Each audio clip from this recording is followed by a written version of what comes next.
Chairman Pakistan cricket board اور selector Aqib Javed 3 بجے press conference کریں گے۔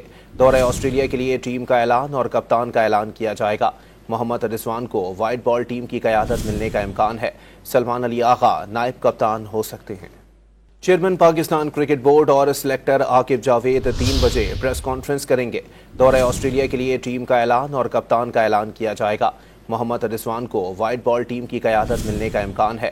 سلمان علی آغا نائب کپتان ہو سکتے ہیں۔ چیئرمین پاکستان کرکٹ بورڈ اور سلیکٹر عاقب جاوید 3 بجے پریس کانفرنس کریں گے۔ دورہ آسٹریلیا کے لیے ٹیم کا اعلان اور کپتان کا اعلان کیا جائے گا۔ محمد رضوان کو وائٹ بال ٹیم کی قیادت ملنے کا امکان ہے۔ سلمان علی آغا نائب کپتان ہو سکتے ہیں۔ چیئرمین پاکستان کرکٹ بورڈ اور سلیکٹر عاقب جاوید 3 بجے پریس کانفرنس کریں گے۔ دورہ آسٹریلیا کے لیے ٹیم کا اعلان اور کپتان کا اعلان کیا جائے گا۔